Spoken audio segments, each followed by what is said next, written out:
कहियो नहीं तू दिलही रे छौड़ा कोनो निशानी झूठो मूठो के कहै छे हमरा दिल के रानी।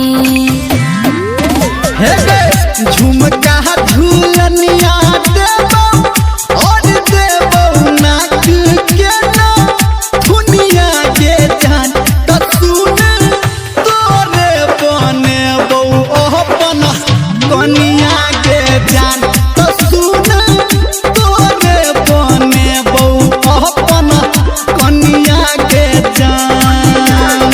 डीजे सुमित सतीश रंजे सुमित सतीश रंजे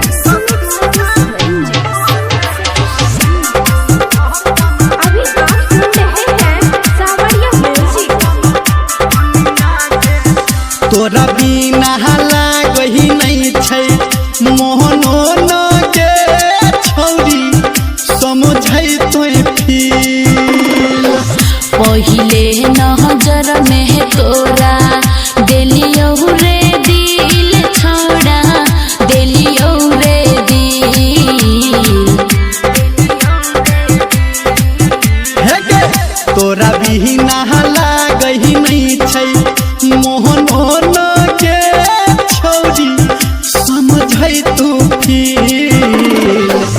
पहिले नजर में तोरा दिलियो रे दिल छोड़ा दिलियो रे दिल। हे गे नखरा उठे बहुत दिन राति करबौ तो हट के सेवा बनिया के जान त सुने तोरे बनेबौ अपन कनिया के जान त सुने तोरे बनेबौ अपन कनिया के जान। डीजे सुमित सतीश रंजे सुमित सतीश रंजे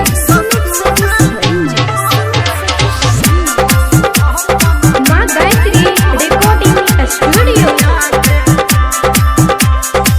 आ सख से हम चाह तोहर करबहु जे पूरा जान कहर इंतजार। छौड़ा नहीं रह मलिया तू तो कह रही छे हमरा से रे झूठो के प्यार। हाँ सख से हम चाह तोहर करबहु जे पूरा जान कहर इंतजार। छौड़ा नहीं रह मलिया तू तो कह रही छे हमरा से रे झूठो के प्यार। हे गे सातो फेरा के हम निभेबौ तोरा संगे सातो सुनबौ चनिया के जान त सुने तोरे बनेबौ अपन कनिया के जान त सुने तोरे बनेबौ अपन दुल्हनिया के जान। नहीं टेंशन ले।